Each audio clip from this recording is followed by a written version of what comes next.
കൊച്ചി നഗരത്തിൽ massage സെന്ററുകളിലും സ്പാകളിലും police raid.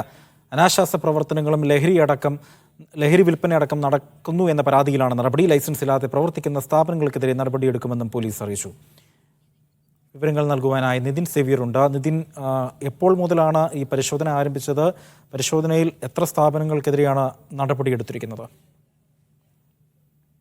Aji, ഇന്ന് ഉച്ചയ്ക്കാണ് ഈ കൊച്ചിയിലെ വിവിധ മസാജ് സെന്ററുകളിലും സ്പാകളിലും പോലീസ് റെയ്ഡ് നടത്തിയത്. പാലാരിവട്ടം, തേവര എന്നിവ സ്ഥലങ്ങളിലെ അടക്കം 30-ലധികം ഈ മസാജ് സെന്ററുകളിലും സ്പാകളിലും പോലീസ് റെയ്ഡ് നടത്തിയിട്ടുണ്ട്. വിവിധ സ്റ്റേഷനിലെ പോലീസ്, അതായത് സിറ്റി പോലീസിന്റെ ഒരു പ്രത്യേക സ്ക്വാഡാണ് ഈ പരിശോധന നടത്തിയത്. അനാശാസ്യ പ്രവർത്തനങ്ങളും ലഹരി ഇടപാടുകളും നടക്കുന്നു എന്ന പരാതിയിലാണ് പോലീസ് ഇപ്പോൾ ഈ റെയ്ഡ് നടത്തിയിരിക്കുന്നത്. നിയമവിരുദ്ധ പ്രവർത്തനങ്ങൾ കണ്ടെത്തി എന്നാണ് പോലീസ് പറഞ്ഞിരിക്കുന്നത്. ഈ സ്ഥാപനങ്ങളുടെ ലൈസൻസ് കട്ട് ചെയ്യും. ഒപ്പം തന്നെ ഈ ലൈസൻസ് ഇല്ലാതെ പ്രവർത്തിക്കുന്ന ജീവനക്കാരടക്കം ഈ സ്പാകളിലും മസാജ് സെന്ററിലും ഉണ്ട് എന്ന് പോലീസ് കണ്ടെത്തിയിട്ടുണ്ട്.